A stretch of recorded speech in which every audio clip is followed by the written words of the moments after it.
Hello and welcome, I'm Halo Wars Delta and I'm showing you an online battle of Napoleon Total War. I command the Austrian forces and my opponent, Terror, commands the French forces. Now on my left flank you can see two of my cavalry units going on a flanking manoeuvre as all the enemy units are infantry. Now you can see the French forces, they are all infantry apart from the general, which is Napoleon Bonaparte. On my right flank you can see my other cavalry going on another flanking manoeuvre. I'm doing this to surround the enemy, making him taking units out of his front line, but also making his infantry form square. As my cavalry were moving round the back, I also noticed that Napoleon Bonaparte, his general, was not moving forward with his main line, so I ordered all my cavalry, which were behind the enemy front line, to charge at the general. If I killed him early on, that would give me a morale bonus, and that would mean the enemy units would rout quicker. As you saw a couple of seconds ago, my howitzers have started opening fire on his infantry. Unfortunately, Napoleon Bonaparte started to move forward to his front line, which is annoying for me because I won't be able to kill him as easily, as he'll have protection from elite infantry. Now my opponent has seen my outflanking manoeuvre, he's formed all his line infantry units into square formation. This prevents cavalry decimating regiments of infantry. Infantry units in square formation have a range bonus, so this means he can not only stop my cavalry from killing him, he can always also shoot me. So what I decide to do is select a couple units of Hungarian Fusiliers and advance them forward so they're in range of the squares. This means I have a manpower bonus and firepower bonus, meaning I have whole units firing onto square formations, whereas he only has a quarter of his battalion. When Napoleon advanced, he stopped inside a square formation of infantry. Luckily my artillery was firing down on that infantry unit and was blowing up Napoleon as well, so his unit took lots of casualties and started to rout. So seeing that, my cavalry attacked Napoleon, thus killing him.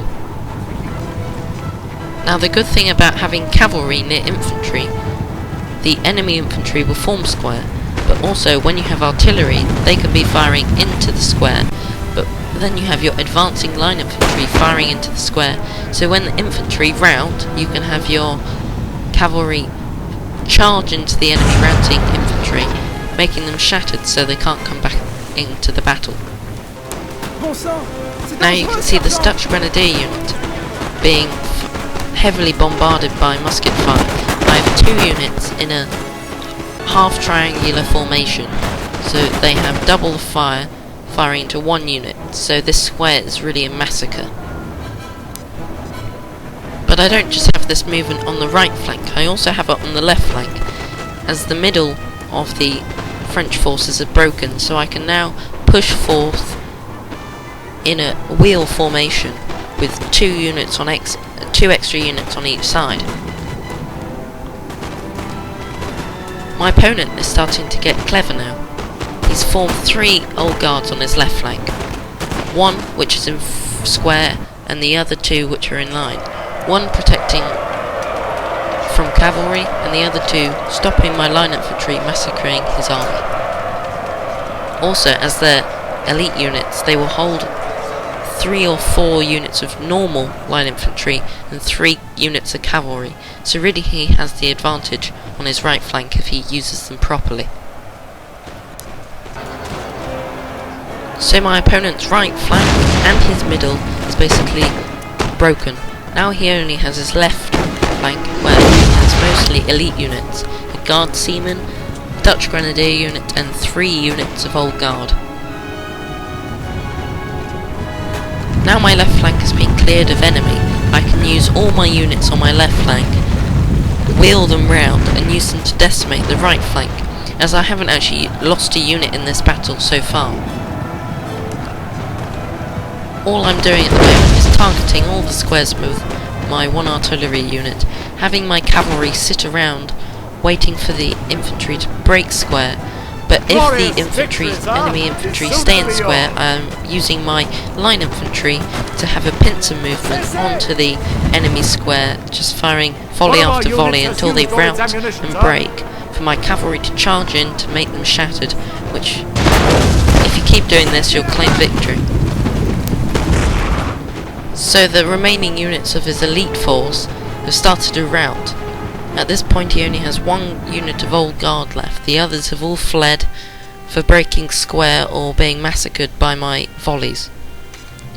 As I have superior numbers, I could mass volleys, flank attack on left and right, meaning he has nowhere to hide, nowhere to go because of my cavalry, and my artillery, meaning he can't move anywhere at all. Thank you for watching my Napoleon Total War battle number 6. Please comment and rate this video, and remember to visit www.gamerstube.co.uk. Thank you for watching. Bye bye.